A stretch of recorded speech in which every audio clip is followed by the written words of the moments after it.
Bismillahirrahmanirrahim. Assalamualaikum warahmatullahi wabarakatuh. Perkenalkan, nama saya Herawati dengan NIM 211030391 kelas C, Program Studi Administrasi Publik, Fakultas Ilmu Sosial dan Ilmu Politik. Tujuan saya membuat video ini untuk memenuhi UAS mata kuliah Bahasa Indonesia.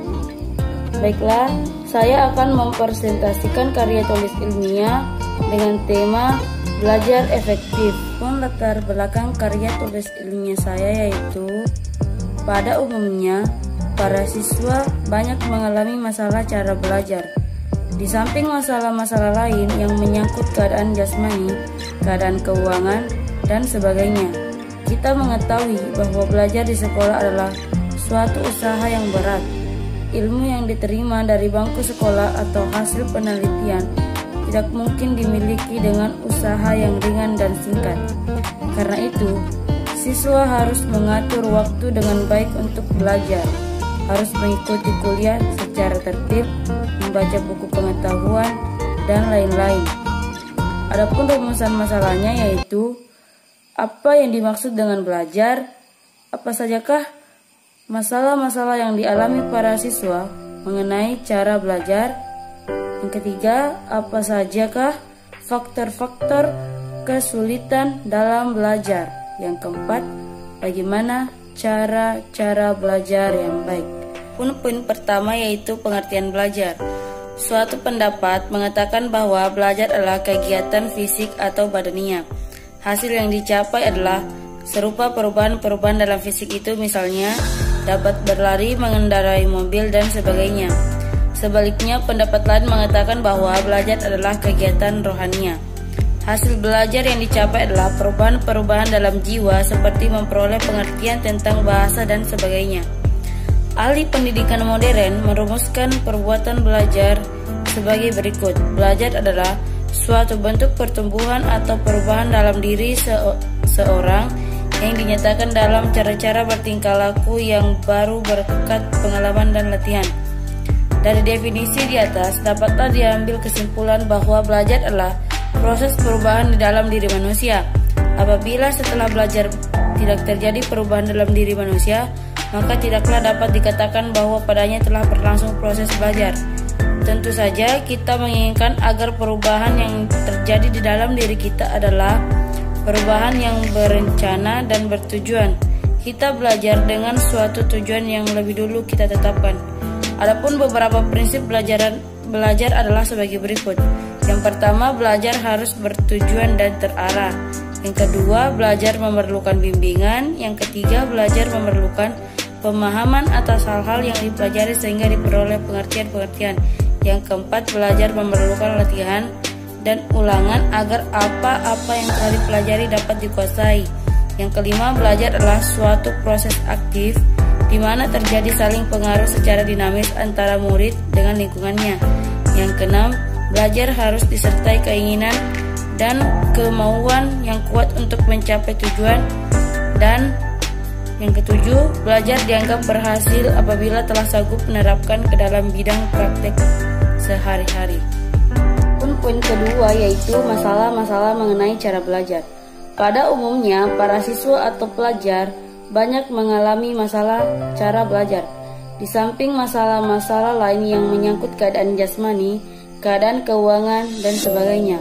Menurut penelitian Sisi Urin dan Reginald Bell mengenai masalah-masalah pokok siswa di sekolah, ternyata ada 3 hal yang sering terjadi pada siswa, yaitu yang pertama, kesukaran dalam mengatur pemakaian waktu belajar. Yang kedua, ketidaktahuan mengenai ukuran-ukuran baku yang harus dipenuhi dalam pelaksanaan tugas-tugas. Yang ketiga, kebiasaan membaca yang lambat.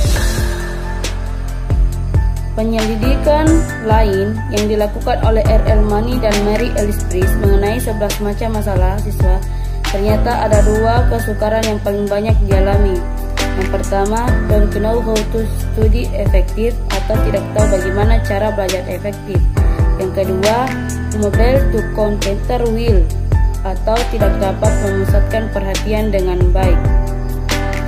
Masih banyak penelitian lainnya di Amerika Amerika Serikat yang secara jelas mencantumkan metode-metode belajar sebagai salah satu masalah-masalah yang dihadapi oleh para siswa.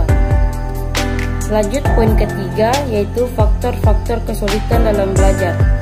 Ada dua faktor yang menyebabkan kesulitan dalam belajar, yaitu poin ketiga, yaitu faktor-faktor kesulitan belajar.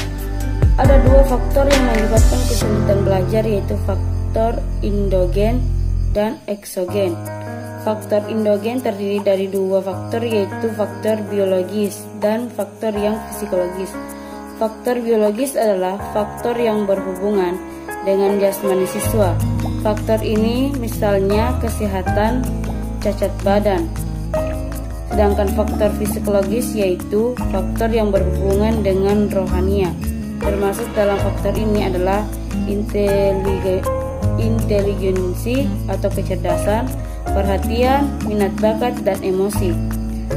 Sedangkan faktor eksogen yaitu faktor yang dating dari luar yang macamnya lebih banyak faktor, seperti faktor keluarga, faktor kampus, dan masyarakat. Poin keempat yaitu cara-cara belajar yang baik. Menurut Dr.